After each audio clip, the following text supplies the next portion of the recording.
شعیب علیہ السلام نے کیا کہا؟ یا قومی لا یجرمنکم شقاقی ان یصیبکم مثل ما اصاب قوم نوح او قوم ہود او قوم صالح.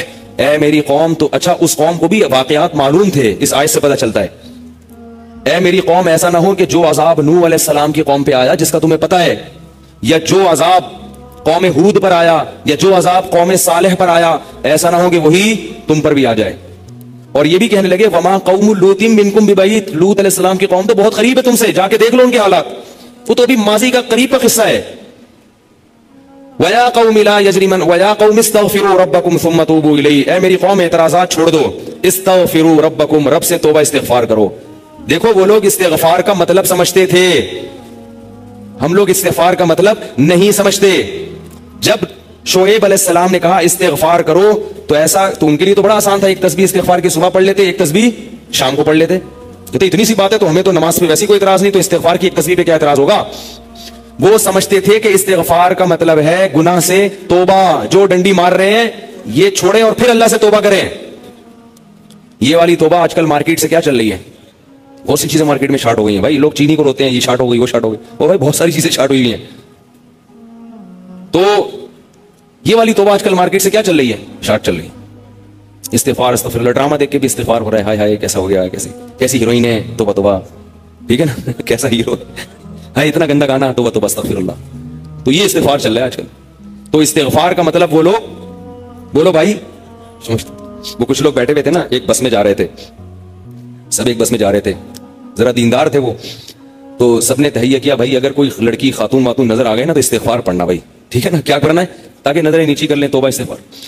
تو جیسے ہی ایک نے پڑھا نا استغفار استغفر اللہ، تو سب نے کہا کہاں ہے کہاں ہے کہاں ہے، سب نے کیا کہا، وہ لاشعوری طور پر نکل گیا نا کہ چلو استغفار کریں گے لیکن ذرا دیکھ تو لیں، بولے بتا یار کہاں ہے کہاں، تو وہ لاشعوری طور پر ہوتا ہے بعض دفعہ.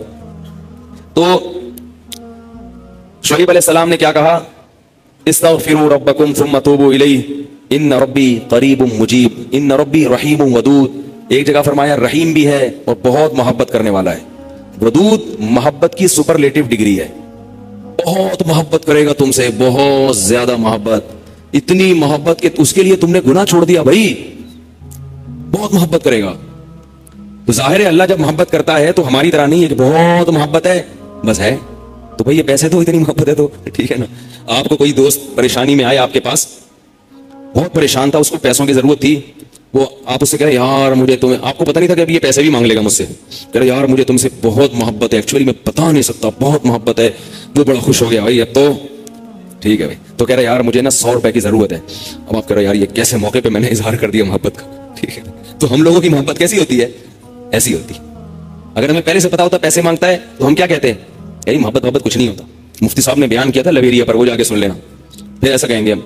تو اللہ جب کہہ رہا ہے نا کہ استغفار کرو گے تو میں کیا کروں گا؟ ودود، بے پناہ محبت کروں گا، بے پناہ محبت.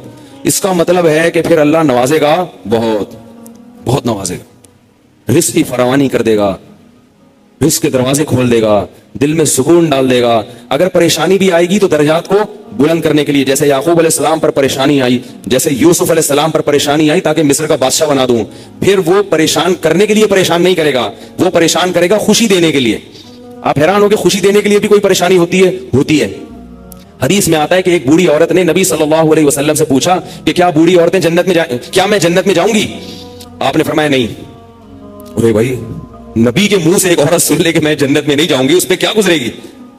اس کا مطلب جہنم کا ٹھپا لگ گیا، اسٹیمپ لگ گئی. اتنی پریشان. خود سوچو کہ جن صحابہ کو جنت پر ایسا یقین تھا جیسے اپنی آنکھوں سے دیکھی. حضرت علی کی ایک روایت ہے کہ میں اگر جنت کو اور جہنم کو اپنی آنکھوں سے دیکھ لوں تو میرے ایمان میں اضافہ نہیں ہوگا.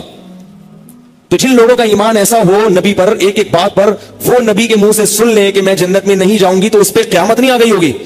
رونے لگی، پریشان ہو گئی. کچھ دیر میں نبی نے فرمایا کہ جاؤ گی جوان ہو کے.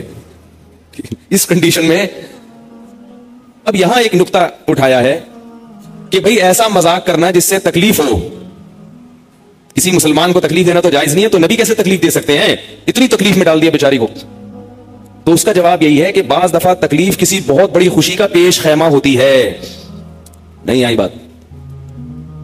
اگر پہلے تکلیف میں نہ ڈالا جاتا تو بعد میں جو اس کو راحت ہوئی ہے نا وہ راحت نہ ہوتی. وہ خوشی نہ ہوتی. اس خوشی تک پہنچانے کے لیے پہلے تھوڑا سا تنگ کرنا ضروری ہے, ورنہ وہ خوشی نہ ہوتی.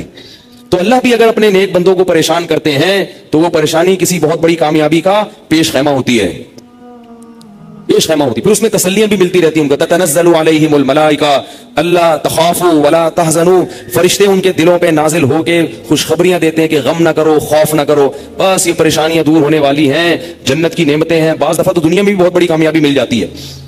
تو اب وہ اچھا یہ بات مسئلہ ذہن میں رکھو کہ اللہ ودود ہے, محبت کرتا ہے اپنے بندوں سے بے پناہ, رحیم ہے, غفور ہے.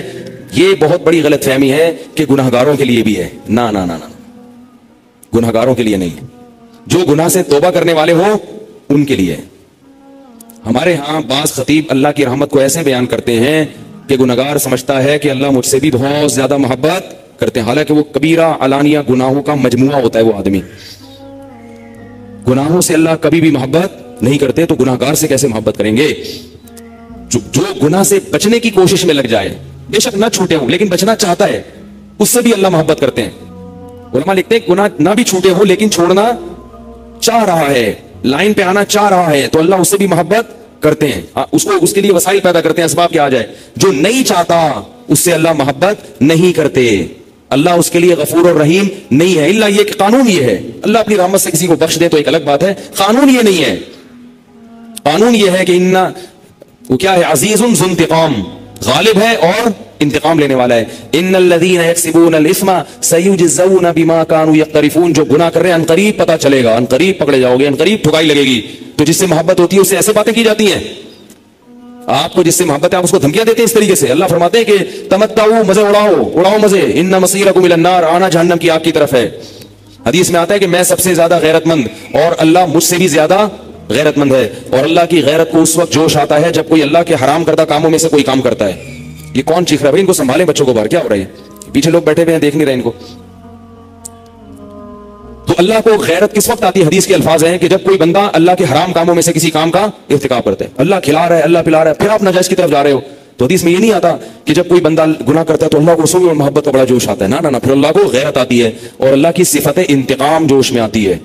اس لیے بھائی گناہ کرتے ہوئے اللہ سے ڈرا کرو, اللہ کی رحمت کی امیدیں گناہ کرتے ہوئے نہ لگایا کرو. ایسا نہ ہو کرنے کے دوران کوئی چھت گر جائے, زمین پھٹ جائے. بنی اسرائیل نے گناہ کیا تھا نا, ہفتے کے دن اللہ نے منع کیا شکار مت کرو, انہوں نے کر لیا, تو کیا اللہ بڑا غفور رحیم, اللہ نے معاف کر دیا فوراً. رات کو سوئے ہیں تو صبح کیا ہوا ہے, بندر اور سور جیسی شکلیں بنی ہوئی تھی. اللہ ہم سب کو محفوظ رکھے. تو گناہ سے بچنا چاہو گے تو اللہ کی رحمتیں ہیں, اللہ کی محبتیں ہیں. گناہ سے بچنے کا ارادہ نہیں کرتے تو پھر جہنم ہے, پھر جنت نہیں ہے. سمجھ رہے ہو کہ نہیں سمجھ رہے بھائی؟ یہ باتیں کہتے ہیں مجھے بھی ڈر لگتا ہے, مجھے بھی ڈر لگتا ہے.